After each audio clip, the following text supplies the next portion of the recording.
Hey there, my name is Campbell. If this is the first time to my channel, I just want to welcome you here.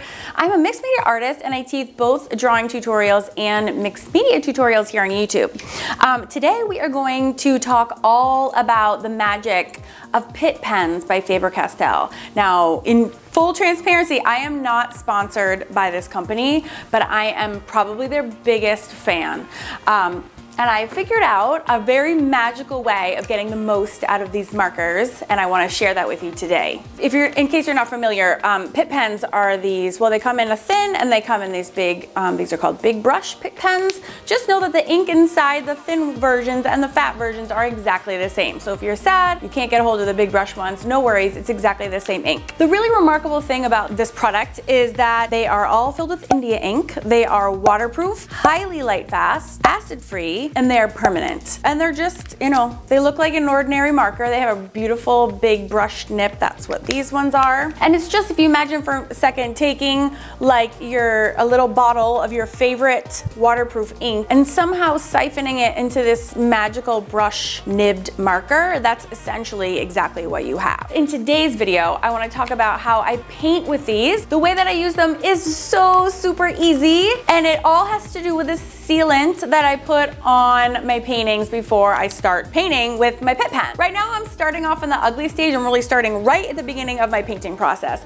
If you want to go back to last week's video, and I will put a link at the eye in the corner of your screen, and that will show you how I use my sealants to get us up to this point where I can use my Pitt pens, because you're not using Pitt pens over dry acrylic paint, not in the way that I'm using them. You need to make sure your work is all sealed and nice and smooth so that you can start painting with your pens.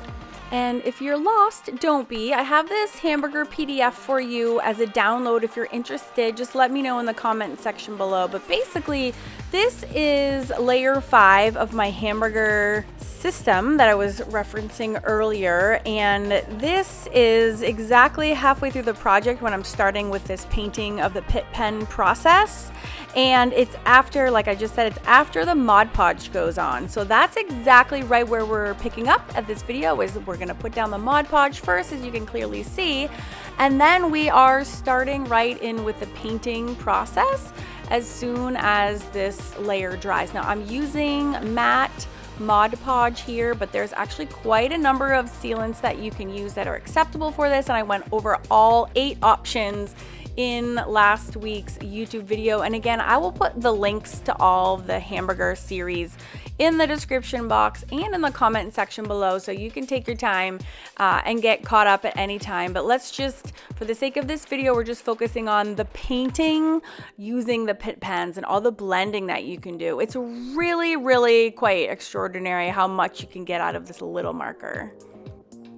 So the first thing I'm doing is I'm grabbing my marker, which is color is light flesh. Now, truth be told, there is a lot of this darker color cinnamon on the nib from the last project. So the real color is that right there. See that lighter one? That's what that color is supposed to look like.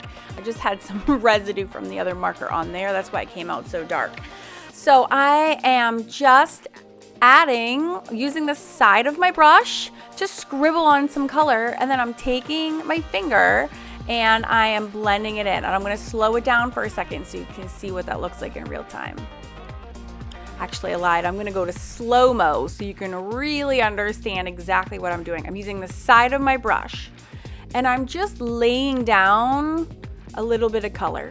And then I just take my middle finger and I spread it around. Remember, this is just ink, and the brush tip is just a way of getting it out, right? You could do the same thing with an ink bottle and a paintbrush. It's just the paintbrush is built in, basically.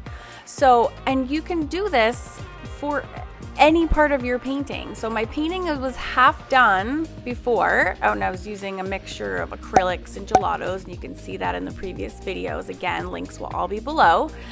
And then I freeze those layers with the Mod Podge, and then I start shading with my Pitt pens. Now you can also, don't have to blend the layers, right? You could just draw with them. And then anytime you want to freeze what you have up until that point, you seal again. And everything will get frozen. It will not move. It will not budge. And then you can do, here I'm doing a second layer once my Mod Podge is dry, and it only takes about 2 minutes. I'm going in with a black Pitt pen and I'm just drawing on top of my painting. This is all I'm doing. I'm using my reference, that's from Pinterest. I'm doing a direct copy. I'm not going to be selling this. I'm just using this strictly for a teaching demonstration because I like the graphic bold look and I want to show you the real huge effects that you can have when you paint with your Pitt pens. And it's actually also easy to erase because it stays wet. See how that's glistening right now? When it's still wet, you have about 30 seconds, and there I'm using a hairdryer to dry it. You can actually just take a wipe and wipe it right off your canvas. So if you make a mistake, you can erase. You can use it 2 ways. That you can use it dry, where you make you just color like you would a marker and you don't blend it with your finger and it will just stay as is. And the second way is to just blend it out. So you put a little bit down and you blend it with your finger. You can blend it a lot or you can blend it a little. You can blend it so much that it practically just disappears, and then you can keep layering it up. So the key to this is taking your time when you're doing each layer of pens. Like, take your time. And this is the cool part too, is we're now trapped in this in a good way between layer 4, 5, and 6. So you can repeat the cycle of sealants over and over again between your layers. So as soon as you're happy with something but you're not done, just freeze it with a sealer and then you can go back and add another layer. It's so fun. So take your time. You don't need to like complete it all in one step. You can just take as many passes that you need, and this way you're allowed to work kind of slowly and methodically, and there's no pressure. And also, the coolest part about painting with your Pitt pens for your mixed media projects, especially in this hamburger system, is that it actually, the end result, because I end up layering this like 4 or 5 times, is that you have this striking level of depth that you would never, ever, ever get if you were just painting or if you were using just a singular art supply or a singular product. The fact that we start with our acrylics and then we use gelatos and then we seal and then we have all these layers of the Pitt pens on top, it's super sophisticated. And it's really, really striking. And I love that you can take time and you have so much control over painting when you're using your Pitt pens. So I'm gonna slow things down because we need to talk about adding the detail layer right now as well. I know I'm rushing through this video a little bit, it might feel like, but the purpose of this video isn't for you to follow along and actually do the project with me. The purpose of this video is to show you the potential and the power of the Hamburger mixed media system, just between the layers, the complexity, but also it's super straightforward. If you have that Hamburger PDF or you buy the book, you have it's like step-by-step instructions of exactly which products to use and what to do on each layer. And once you know that, you can make literally anything you want. So you can make really simple, like the bottle example that I made in last week's video. And actually I'm using those same bottles to demonstrate the finishes in next week's video as well. So kind of stay tuned for that. But the Pitt pens, white and black, are super opaque. So you don't have to do the details with a white paint brush, which is actually harder because paintbrushes are hard to control. You can do all of this painting with these pens. They're phenomenal. So you can see there, I always pretty much use like the side of the brush if I want to swath like a large area. I'm almost holding that pen parallel to my canvas. So I get the biggest brush stroke that I possibly can. And this is a large canvas that I'm working on as well. So, and if you want to make like a smaller, more concentrated highlight or outline, just use the tip of your brush marker. And again, the brushes that come in the smaller fine tip markers, it's the same exact ink, so don't be sad if you can't get a hold of these big fat ones. But if you can grab some, I totally recommend it. The also amazing thing about the Hamburger mixed media system is that you need like super few supplies. You need some acrylics, some gelatos or art crayons, and some Pitt pens. That is it. That is all you need. That's amazing. It actually saves you like such a crazy amount of money.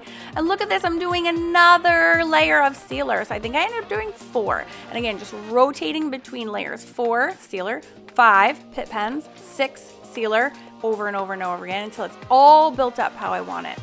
So use the white for those striking highlights, can use the grays to put some shadows in the eyes.